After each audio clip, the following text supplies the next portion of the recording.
Hello, good morning guys. Good morning. Time check 6 AM in the morning. So, kape-kape muna tayo. Ngayong umaga ay samahan nyo akong maniba ng saging o magbuhat ng saging. Dahil nga sobrang daming saging na kukunin namin ngayon. So, ayun, maraming salamat din sa aming mamimili na kahit 300 kilos kinukuha niya. So, bago tayo syempre pumunta sa kubo namin, dadaan muna tayo sa muntikong manukan. Ayan, ang sigla ng mga manok. Awa naman ng Diyos, kompleto pa sila. So, ganitong kalawak guys yung simple kong manukan. Mga aking mga manok. Yan. Marami-rami din yan. 40 heads yan. Andun sa kabila. Medyo mataas na rin yung damo. Hindi pa tayo nakapagtabas eh. Ayan. So, samahan nyo muna ako. Papunta tayo ng kubo. Tayo. Ayun guys, hello. Papunta na tayo doon. Yun nga, sa mga nagtatanong kung ano yung binuhay sa amin ng aking tatay, sa 10 kami magkakapatid na buhay. So, ang pagbinuhay lang sa amin ng aking ama talaga ay paglulupa. Yung paglulupa, ibig sabihin, pagtatanim ng halaman, mga saging, yan. Isa din to sa mga pangarap ko. Kaya unti-unti ako nagbuo ng farm, mini farm. Yan, katulad ng farm ng manok. May mga alaga rin tayong native baboy, baka. So, mas ginagalingan ko palalo sa vlog para mas gusto ko ma-upgrade. Yan. Yung lupa namin ay malawak. Kakaunti yung tanim. Tulad ng mga prutas. Ilan lang yung meron kami dito. Mangga, santol. So, baga gusto kong ma-upgrade pa. Kaya dun sa mga napapanood natin mga ka-agri, yan, ang lulupit. Isa pa nga natin malupit na magtatanim na kilala dito sa 13, ang Kuya Koki, Punanan. So, iba't ibang prutas yung mga tanim niya kung makikita nyo. Napakasipag ding tao nito. Yan, kaya big shoutout at be proud sa ating mga tatay na farmers. Doon sa lahat na mga nakaranas ng ganitong buhay, kaya mas ginagalingan ko pa sa vlog, talagang mas marami pa akong gusto mangyari sa lupa. So, habang hindi pa nabibili, mas gusto kong i-upgrade lalo. Kaya doon sa mga ka-agri na naman napapanood ko, sana makakuha pa tayo ng mga aral at iba pa mapupulot nating mapupulot natin na ibang gawain na magagaya sa kanila. Kaya yun, tara, punta na tayo sa munti naming taniman. Yung kapatid ko na dati yan lalaki, nanunulang. Yan si Bea. Masya yung batak na lumaki sa lupa. Ito yung kulay lupa. Siya guys, siya yung mas talagang mas naging sa lupa dito sa amin. Ayan, ito na naman yung okrahan namin. Sobrang liwanag lang masyado. Ayan. Grabe yung okra. Pitabi po. Napakaganda na rin. Sobrang dami. So bali, napipitas-pitasan na to pero hindi pa ganun karami kasi bago pa lang siya napipitasan yan. So pag ito nahitik sa bunga, nakakatuwa. Sabi sa inyo, papakita ko sa inyo ganun karami. Isang halaman na maraming gamot sa katawan. Okra. Ang kalawak yung aming sitawan, nakikita nyo.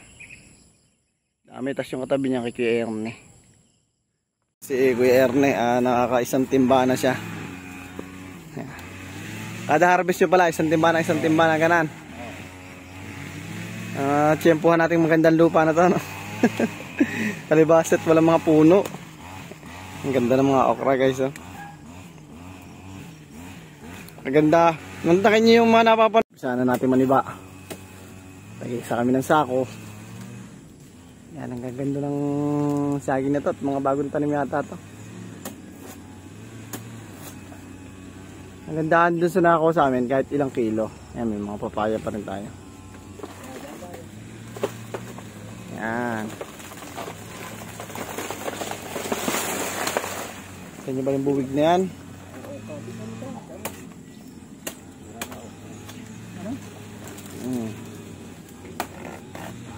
Na tayo. Yan. Pwede na. May itim na Pangalawa. Tabi-tabi na halos guys. Sa dami na ng Iatang mo sa akin Puta na. Sa buhatan talo pa ako nito 4 ang kaya ni Bea. Shoutout dun sa mga viewers nating nakaranas ng ganitong pamumuhay. Yan. Dito nyo yung napakaganda ng ating okrahan. Yan. Sabay pa ng mga puno ng saging. Ngayon dami natin yan. Shoutout yun na paring Aljon. Gusto nyo ulit may mga panggulay, mga viewers natin, mga tropa. Sabihan lang kayo sa akin at punta tayo dito sa aming munting taniman para makapagawa tayo ng libreng gulay. Dami yan dito. Wak! Sarap. Haluan na.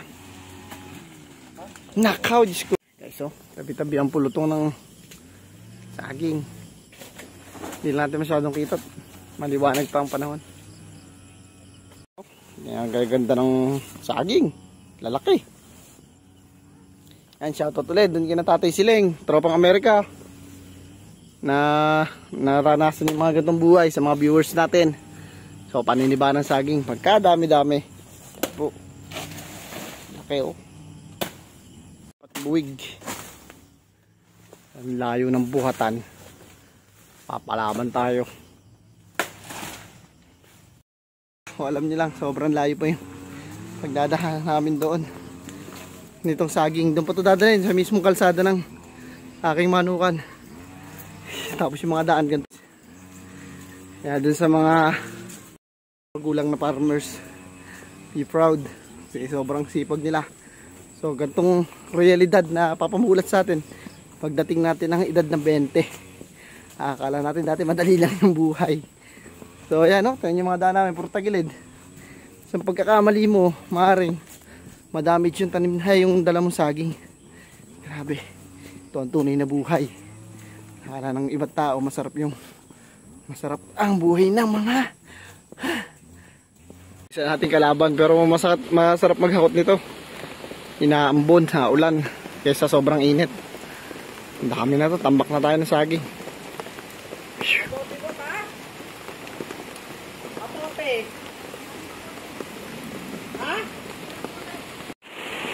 Bali, pang ano na natin yan, no? 8, no? 8 buwig. Diskarte namin, tagagalbal-galbang buwig kami. Para mabilis yung labanan. Mabigat lang, pero kaya naman. Sa layo, talagang malayo. Ay, ganun talaga ang buhay. Kailangan natin magsikap. Galingan pa natin sa buhay para yung ibang tao hindi nyo maranasan yung itong buhay. Galingan nyo sa buhay lalo. Pero sa amin, bilang farmers, baliwala. Ito yung kaligayahan namin talaga.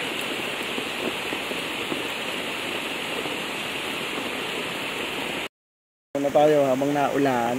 Mahirap mo naman magkasakit. Ganon, palag-palag na pala to. Pataasan na lang to ng vaccination tsaka immune system.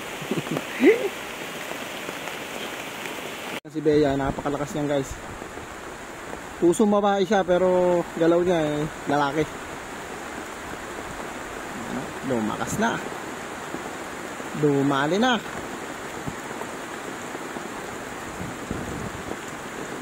Dulas ng daan.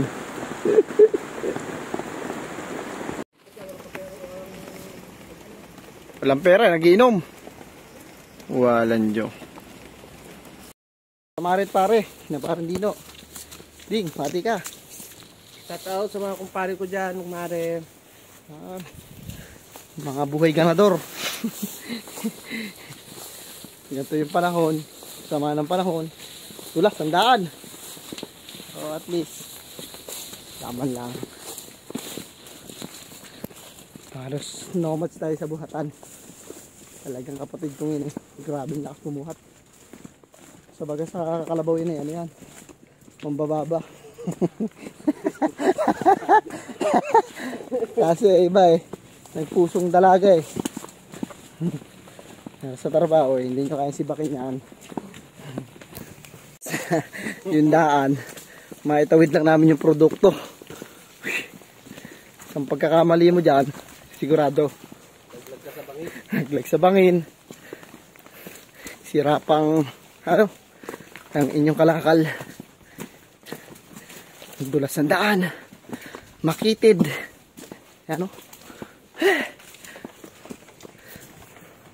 ilalagay sa dulo ng kalsada para yung buyer dito na kunin, tapos ano pa yan, pipilingin, tawagin.